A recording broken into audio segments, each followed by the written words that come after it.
Welcome to the Yo-11 podcast. Yo-11 podcast is mostly Vegas no BS casino experience and more. Michael Trager is out today, but I do have a full show for you.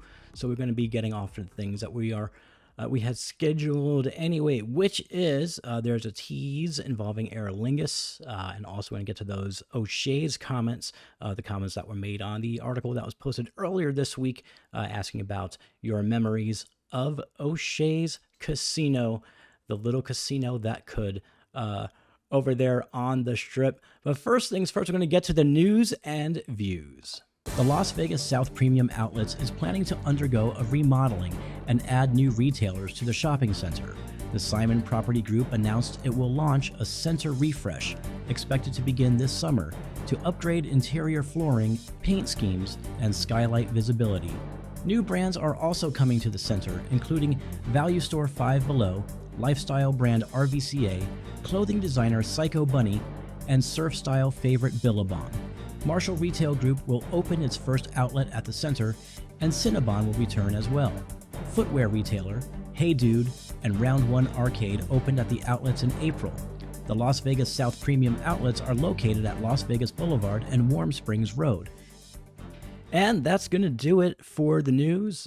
Traeger isn't here for the views, so I'll just say what I think. So the South Premium Outlets, I know that a lot of folks, when they travel here from overseas, over in Europe, especially our European visitors, they like two things: shopping at Ross Dress for Less and going to the premium outlets to do more shopping there. A lot of shopping happens with the European visitors because they usually stay in Vegas longer than someone who's, from anywhere in the United States. I noticed that when Europeans visit, they like to be here for a week, sometimes two, where the average person from the States would be here maybe 3 or 4 days. So it's kind of interesting. They really hunker down when they get here, get that shopping done, getting all those clothes. Ross Dress for Less, though, out here, I don't understand why. I've been in states that have Ross Dress for Less, and out here as well. I guess it's kind of a big deal to get it. Maybe clothes are just super expensive elsewhere, and Ross Dress for Less is the thing. I don't know. But yeah, I remember just people being like, oh yeah, we love Ross Dress for Less. I never knew why that was, if I'm being honest. But anyways, I'm babbling. But yeah, so the premium outlets, they are getting remodeled. New stores are coming in. Some have already come in. They're going to get some skylight features to, bring some sun into the place. So good on them. What can I say? It's a slow news day, and that was actually the most intriguing story. So there you have it. With that being said, it is now time for the tease.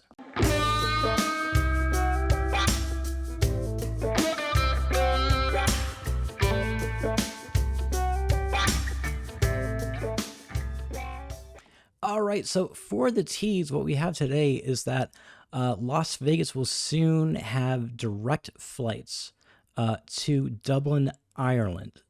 So that is about to happen. Pretty exciting for those who live in Ireland. And of course, we're also tying in the O'Shea's comments today. So sort of an Irish themed episode, if you will. But yeah, so Las Vegas will soon have a new route to the Emerald Isle.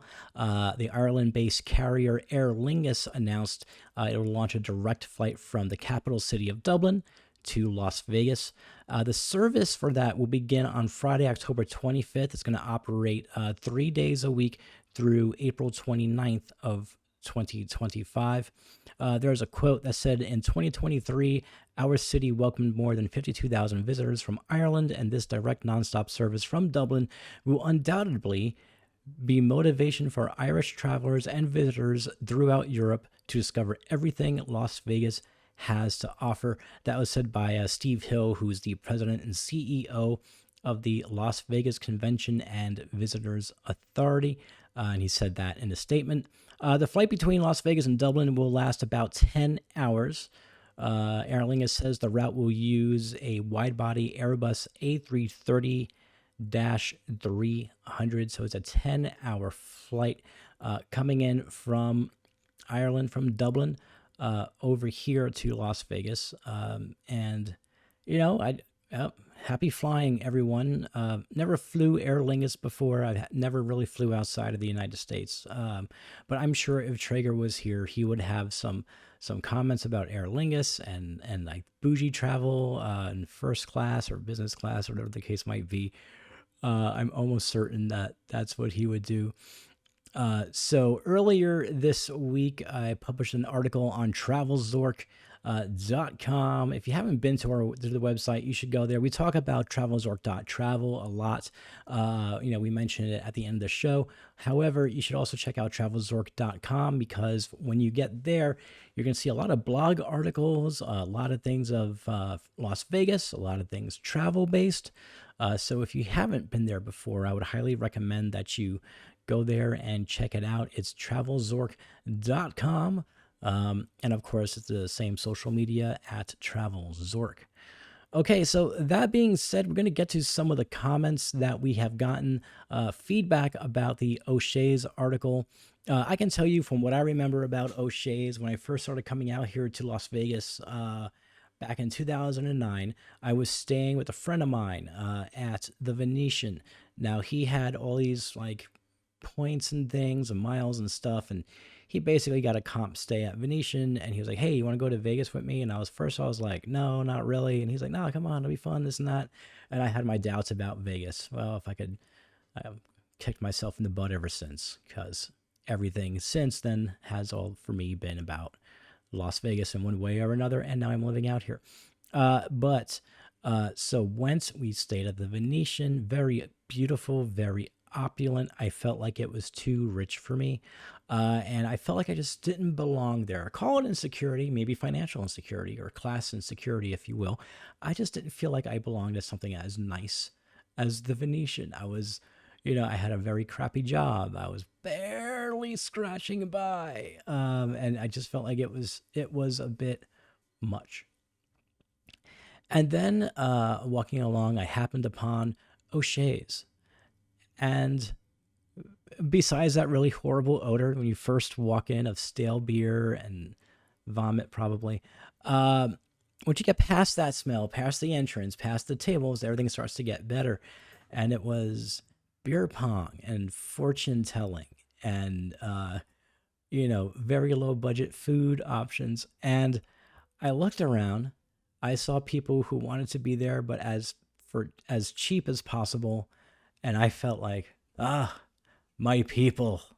And so, yeah, I liked O'Shea's. I made it a point to visit O'Shea's anytime I was out here, and it was always a good time. That being said, let's get to the comments. This one comes in off of Twitter from Gambler Trey. You missed Strip House. Oh, that cannot be right. Did I grab the wrong? All right, that was about steakhouses. Okay, then in that case, let's just go ahead and switch over to the Facebook ones. I know those are correct for sure. All right, so it says, Gene Patrick Aronson says, I was glad I had some big, tall, strong friends with me, 6 teeth maximum. I'm not quite sure. Did the crowd at O'Shea's have a total of 6 teeth, or did your friends have a total of 6 teeth? All right, let's get. I'm just trying to figure this out. All right, judge me, I don't care. Okay, very frat boys and white trashy. Oh, that's a bit racist. It's a bit racist there. It's a bit racist. Used a coupon and shuttered my way off of there. No, no, no. All right, you did say to judge you and that you don't care, right? So we're being honest. You said judge you, you don't care. I'm just going to point out that you said the place was white trashy. Doesn't really matter what the melanin is. It was trashy. Okay, I got that. However, you also went to the lowest budget place on the strip and also used a coupon there. I mean, if I did that, that might be considered white trashy. Just saying. All right, let's see. Jeff Brugman says, the smell of stale beer in the morning. Yes, you remember the smell as well. O'Shea's just has a memorable smell. You'll never forget the smell. Over the course of time, you might forget what it looked like, Might forget exactly where things were, what the layout was like, what the carpet looked like, but you will always remember the smell of O'Shea's. That once you smell it, it's just ingrained into your Smellodex. It's just always there. It's always going to be there. It's there for the rest of our lives, and I'm with you on that. I'm with you on that, man. Let's see, and let's see. Bob says, "And vomit on a good day." Yep, that's the mix. That's that's the essential part of the mix. There is the stale beer, and sometimes the vomit. Yep, you're bringing it home, man. You're bringing back those memories for me. Let's see. Jeff replied to Bob, "That's Casino Royale. Only first you smell the stuff they put down to cover the vomit smell." And then Jeff responded with, "Sometimes Fabuloso, usually Pine Sol."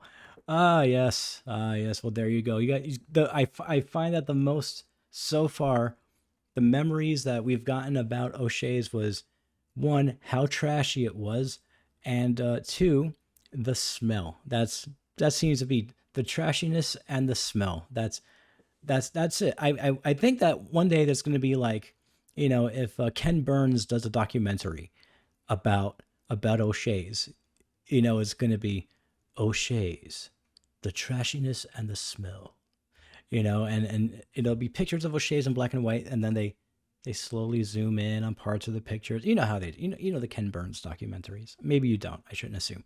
All right, and we got another Facebook comment here. Let's see, from a James Tierney. Ah, James, the Pete. O'Shea's and the IP were my stomping grounds in graduate school, and I had very little money to my name. They both hold a special place in my Las Vegas heart. I never played bear pong there, but I did eat in that shitty food court plenty. I also remember playing poker right by the entrance once, and that was the first time I played Don't Come at the Crap. I just realized it started Irish, but then it went Jamaican. Yeah, I'm sorry. I apologize to the Irish people and to the Jamaican people. But back to your comment on what you said. You played the dark side of craps, James. Although now that I think about it, O'Shea's was sort of a place where anything went, right? No other casino would want the smell of stale beer and the smell of vomit. No other casino would want trashiness, as it has been called. And I mean, there was a little person playing the role of a leprechaun that would give people shots. But the shot glass or the bottle is usually, when he first started, at least, not later on, when he started, was sort of close to a particular area of his anatomy that seemed kind of inappropriate. So now that you mention it, if you're gonna play the dark side of craps anywhere, O'Shea's was probably the place. Anything goes at O'Shea's. So you know what? I can't even be mad at you. I cannot even be mad at you. And that's going to do it for this episode. Luxury travel booking, TravelZork Travel. Visit us at TravelZork.travel to plan your next amazing vacation, and please join the conversation on social media. You can find us easily. All social platforms are at TravelZork. We'll see you next time.